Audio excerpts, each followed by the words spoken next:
Sveikučiai visi, mūsų remintys, sveikas Lukai, po ilgos pertraukos, tai turbūt judėsim prie klausimų šiandieną, ne, toliau.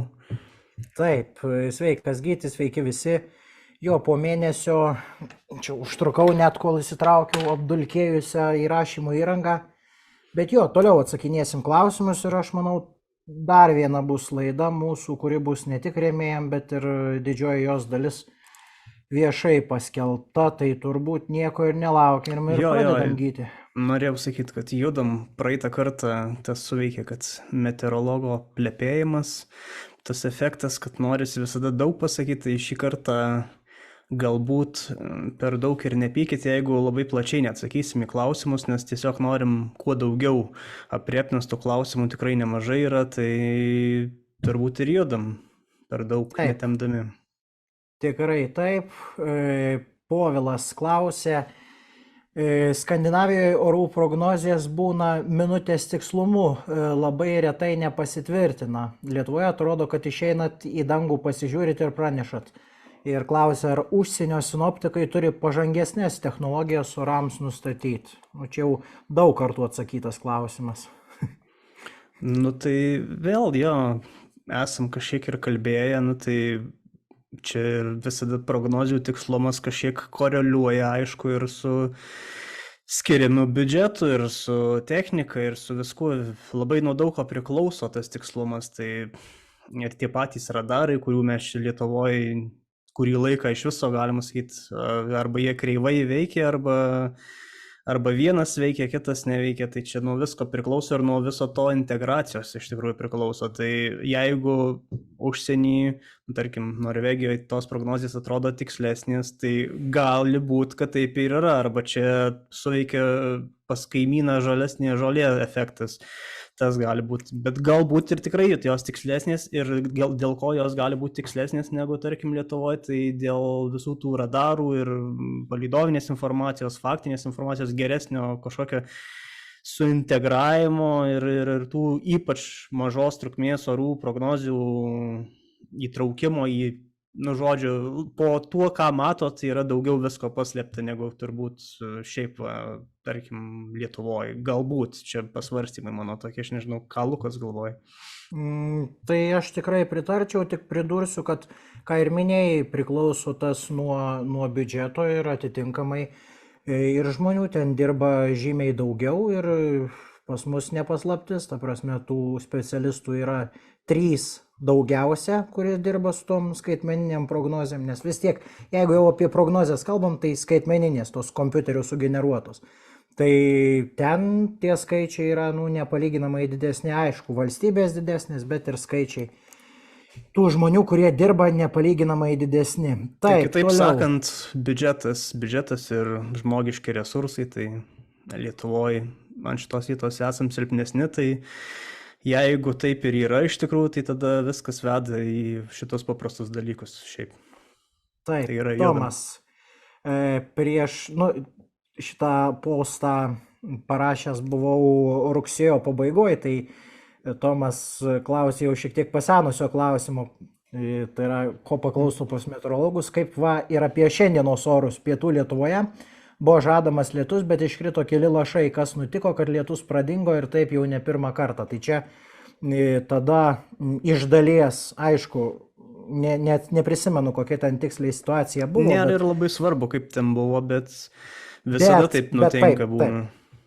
Taip, ypač po ilgo sauso laikotarpio ir ypač pietų Lietuvoje ten Varėno, jeigu nusistovi kokie nors vakarų srautai, norėjau, sakykime, pramuša lietų, tai vakarų Lietuvoje labiau lyja, o Varėnoje mažiau, pavyzdžiui, dėl to, kad sunkiau tiem debesim susiformuoti, tiesiog jie įsilyja, užsikabina už tų pačių žemaičių aukštumų, galų gale miškų faktorius, kuris nebūtinai visada lemia tą lietaus susidarimą ir panašiai. Kad ir šitas atvejis, dabar galima gal paminėti šitą vakarų Lietuvoje tą potvynį, tai irgi kiek sekiau modelius, tikrai ne visi rodė tokius super didelius kiekius mažoj teritorijoje, kad ten prilis mėnesio normą ar dar kažkiek. Tai vėlgi čia yra tam tikri ir vietiniai veiksniai, tai kai šiuo atveju nuo jūros linko tie debesys nenutrūkstama grandinėlė traukinukų ir pakankamai siaura juosta ir vat tas toksai rudeninis efektas, kai nuo šiltos jūros vėsesnis oras ir vis jis užslinksta ant sausumos, kuri dar yra vėsesnė negu vanduo sąlyginai. Ir tokie būna, net perkūnė buvo fiksuota, tai tokie užsisuka procesai, galima sakyti, vietiniai, aš taip sakau, kalnų ten efektas, prieškalnių efektas, nes Žemaitijos aukštumos netoliese. Ir ten visada tuose vakariniuose šlaituose tų kritulių rudenį ten būna daugiau, vietiniai per daug net ir nesistebi, bet va, tarkim, va tokio irgi nieks tiksliai neišprognozavo, ne vienas normaliai modelis. Aš ten mačiau vienas plius minus į tą pusę, bet kažko tokio, tai, vėlgi čia per daug nesinori plėstis, bet iš esmės tame, kad, reikia turėti galvoj, kad tai yra orų modelis, niekada nieko iki galo nežinosi, kaip ten kas būna ir kas kartą vis nauji duomenys ateina ir dėl to visada pasikoreguoja. Tai jūs kas kartą pasiekit kiekvieną skaičiavimą ir pamatysite, kad kiekvienas naujas skaičiavimas, koks jis bebūtų, visada kažkiek pakoreguoja tą prognozę. Tai nežinau, ar atsakiau, čia turbūt labai plati tema su šitom prognozėm. Taip, čia atskiros laidos būtų verta, ten dar labiau vasariniai procesai buvo, tu čia aišku labiau apie rudenį, bet būna priklausomai dar ir nuo situacijos. Su vasariniais dar blogiau, tai... Ten gal iš vis buvo kažkoks trumpas, nedidelis lietutis, debesėlis, kaip sakyt, kur susiformavo, kur ne, apie tai jau esam kalbėję, tai manau judėsim toliau. Taip.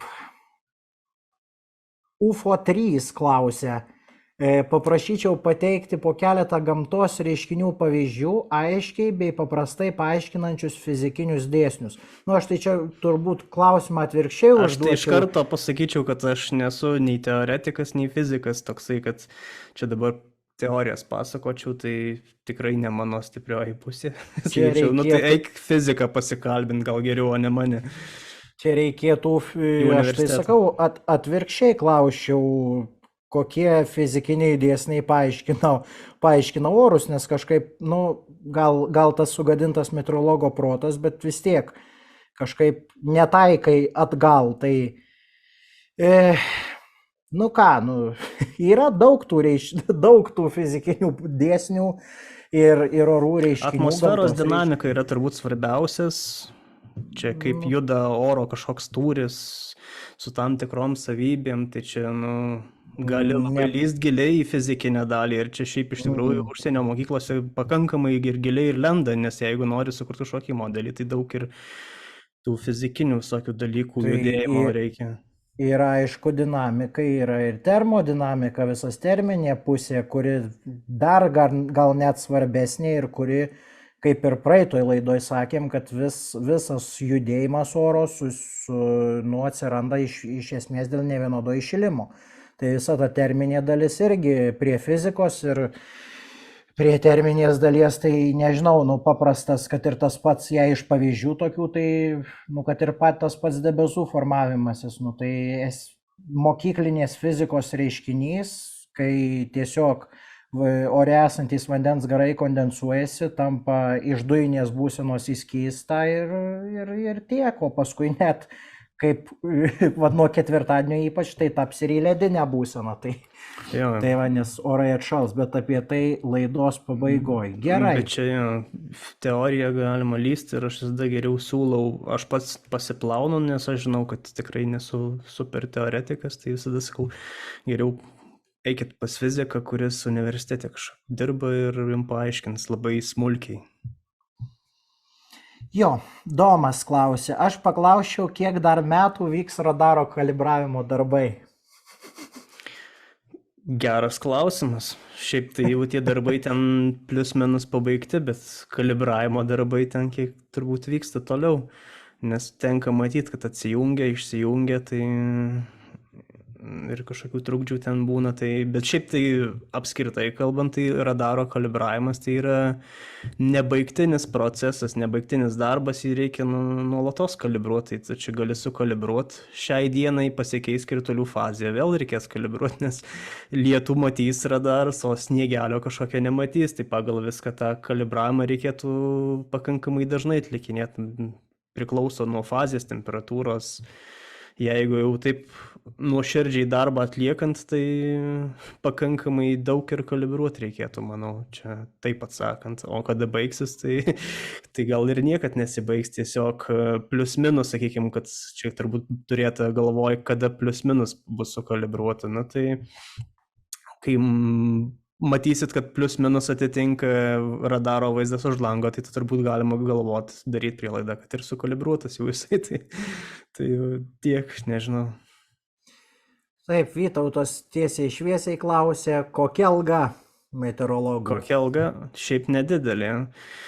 Tos algos yra pakankamai viešos ir galit pasižiūrėti karjeros skelbimai, ten yra tie darbo, tai iš esmės sviruoja maždaug tarp 800 000 eurų į rankas, plius minus ten, čia gali žiūrėti, aišku, ar tik alga, ar dar kažkokiu su priedu, bet algos yra mažos, tai įsivaizduokit, jeigu, nežinau, kiek dabar Lietuvoje vidurkis, 1000, gal 200, 1300 į rankas. 1300, taip. O Vilniui gal ten 100 dar daugiau. Turbūt. Tai, žinokit, tiek negauna meteorologai.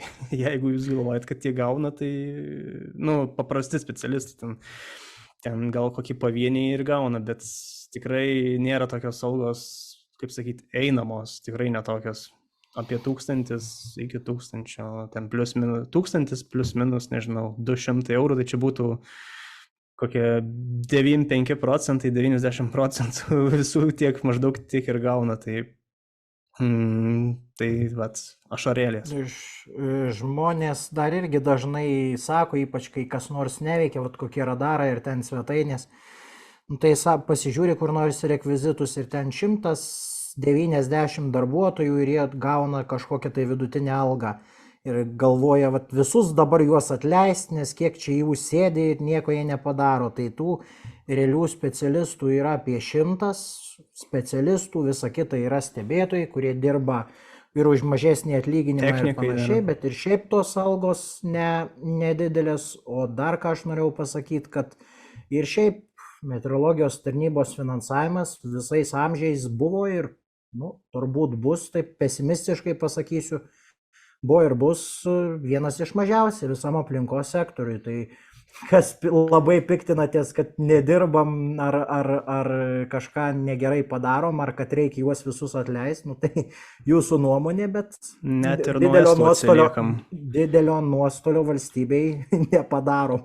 Jo, tai net ir nuo estų atsiliekam dėja ir šitoj sferoje, kaip ir įprastai Lietuvai būna, velkamės kažkur už estų, estai pirmauja, tai taip ir su algom. Čia yra sakę, kad estai sinoptikai gauna apie 1500 maždaug, čia bazinis tas atlyginimas, bet su viršvalandžiai sakė ir daug gauna 1000 į rankas. Tai čia yra, kaip lietuviai būtų kosminiai iš tikrųjų pinigai ir su tokiais pinigais labai daug pavyktų, manau, ir gerų naujokų prisikviesti su potencialu ten žiniom, jeigu tokios algos būtų. Ir turbūt ir tas lygis pakiltų ir prognozių, čia kaip čia lygino su Skandinavija turbūt, nes vis tiek žmonės yra pagrindinis resursas, tai gali techniką turėti belenkokiai gerą, bet jeigu nebus kam su jie dirbti, tai dabar tokia maždaug ir iš esmės ir problema būna, kad kaip ir yra, galėtų kažkas padaryti, bet nėra kam, arba nepavyksta kažkokio žmogaus tokio susirasti, nes tokia situacija, tokios algos.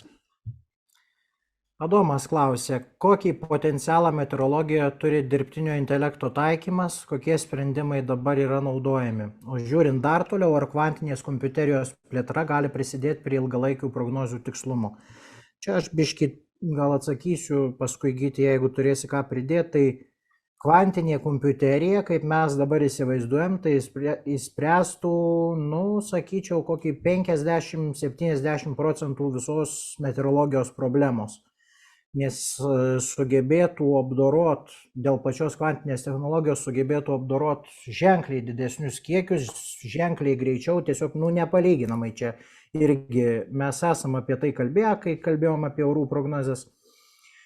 Tai kvantinė kompiuterija vis dėlto, ar jinai prisidės labai prie ilgalaikių prognozių, aš tai būčiau skeptikas, sakyčiau, kad labai pagelbėtų su trumpalaikiam prognozėm.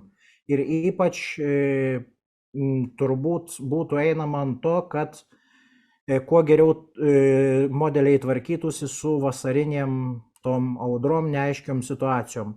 Vėl 100 kartų sakėm, dar kartą pakartosiu, ar bus 100% tikslumas, nebus, bet gerokai geriau tvarkysis su šituo, o dėl ilgalaikių nebūtinai. Potencialą dirbtinio intelekto taikymas, vėl didelis tas potencialas ir dabar Europoje, sakykime, Europinio centro, to modeliavimo centro yra daug labai kalbama apie tai ir visam pasaulyje.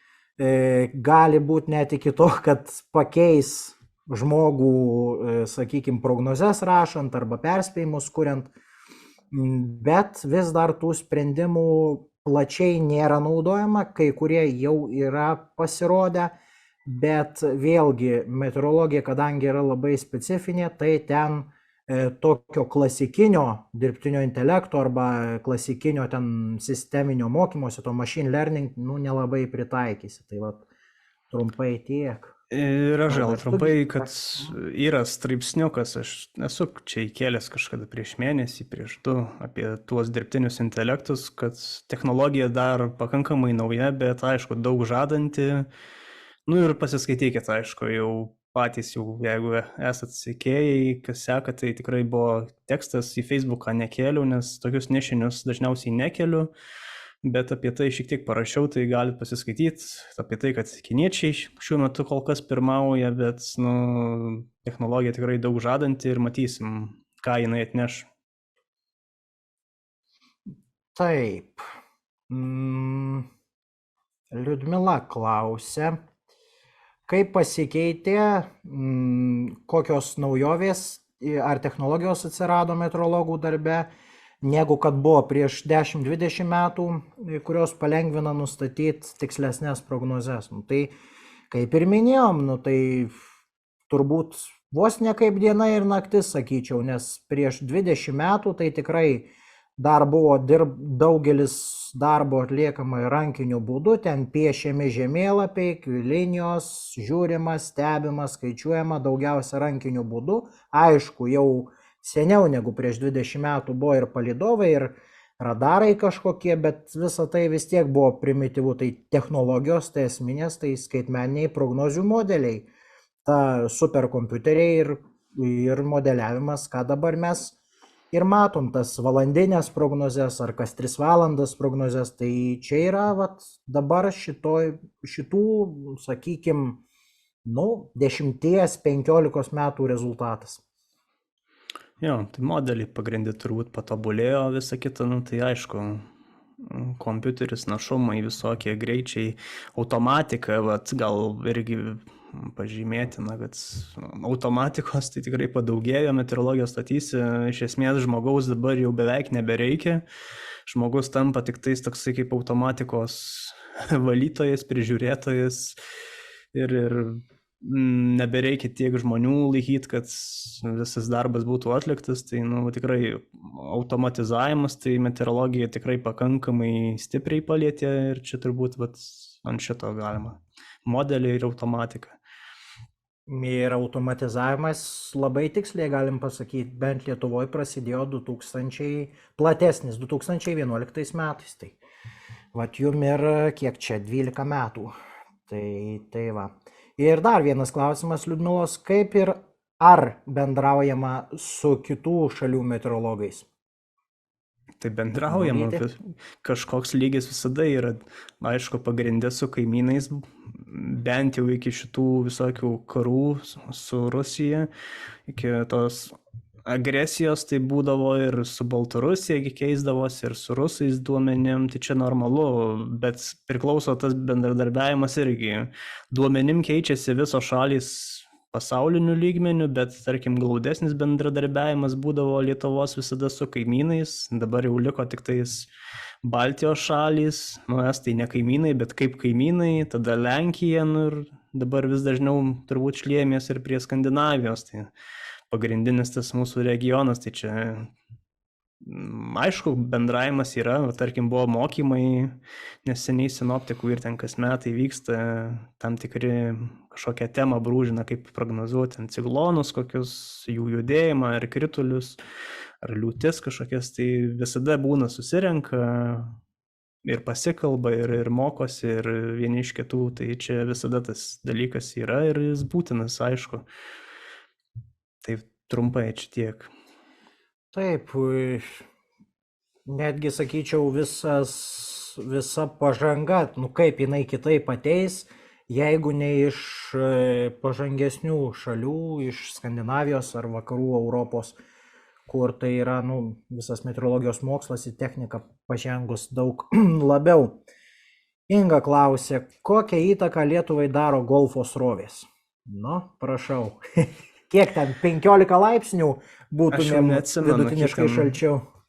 Būtų tikrai šalčiau, būtumėm, žinau, tundra berods, tundros mes. Nu tai iš esmės nusikelt reiktų kažkur į šiaurės Suomiją, ten šiaurės Skandinaviją, tai vat, būtų mūsų toks kraštas, spygliuočiai turbūt ten kažkokie augtų.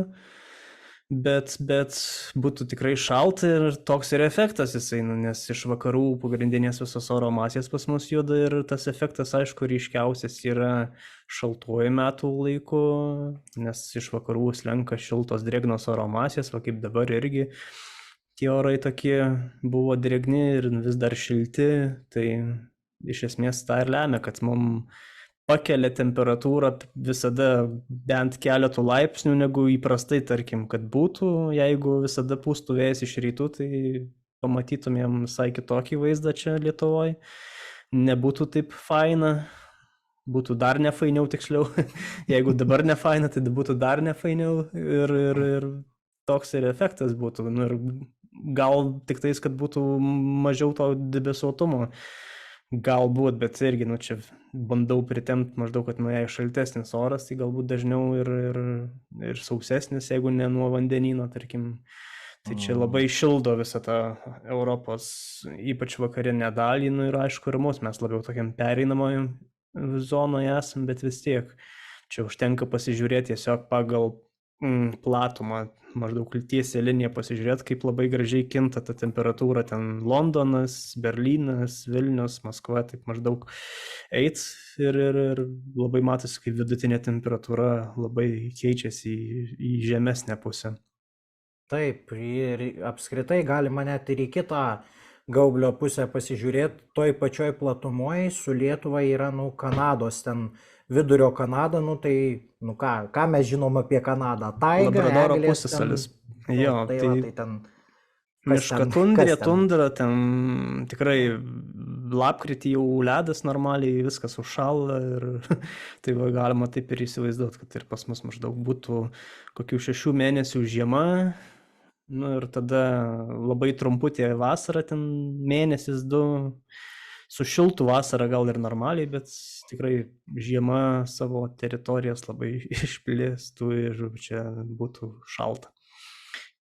Ir debesų daug dar irgi pridėsiu, nes vis tiek šaltesnis oras tai šaltesnis, bet yra, vat, ir dabar žiemą susidaro ten tas blokas, paprastai sakant, temperatūrinė inversija ir žodžiu, ir būtų tie patys cepelinai, dar gal net ir ilgiau. Taip, toliau.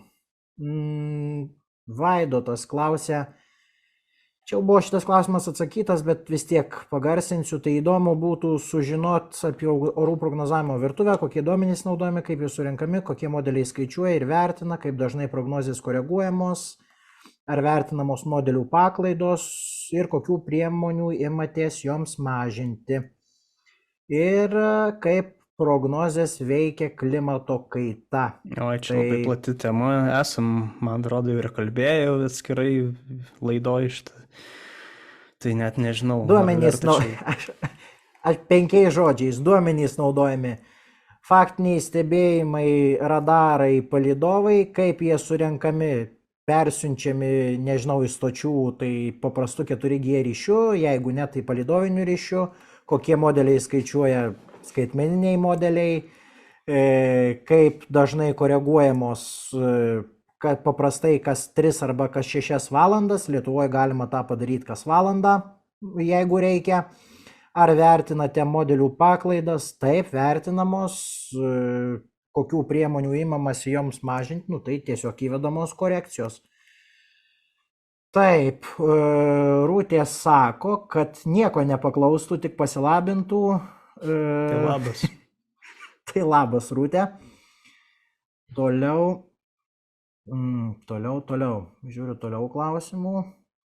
Šiek tiek pasipylė su klimato kaita, bet mes klimato kaitą vis tiek dar atidėsim kitam kartui, nes nespėsim dabar visko apžvelgti. Birutei labai įdomu, ar palyginat retkarčiai savo mokslinius stebėjimus su gamtos reiškiniais. Na pavyzdžiui, ar pakeliat akis į dangų, ar pamatę plunksninius debesis ir pamatot, va šiandien bus puikus oras, rasa ant žolės tai nelis, o gal jums tai visiškai bereikšmiai dalykėliai.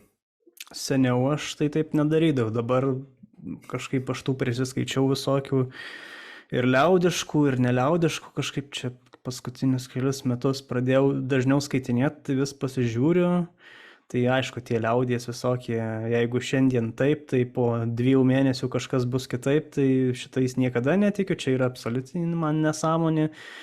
Yra patestuota ir moksliškai ir pildosi, tai nesipildo, žinokit, ir anksčiau nesipildė, irgi čia mitas, kad anksčiau taip gal pildėsi, dabar šiais laikais gal ne, nes klimato kaita. Tai yra, žinokit, ir seniau nieks ten nesipildė, čia yra mitas absoliutus, o vat su halas, ten plunksniniai debesys, tai va šitas turbūt labiausiai atkreipiu dėmesį, jei pamatau plunksninius debesis, tai man iš karto toksai, arba po pusė poros, po poros turbūt jau ir palis. Tai net ir įsijungiu pasitikslinti, ar tikrai, ir maždaug visada pasikalkuliuoti noriu, kiek čia maždaug tų valandų nuo pastebėjimo plunksninių debesų iki lietaus. Ir aišku, sakau, visaip gali būti 12 valandų, gali būti 18, gali būti 24, arba gali būti visai nebūti to lietaus, bet dažniausiai lietų vis tik lemia tas vaizdas. Tai,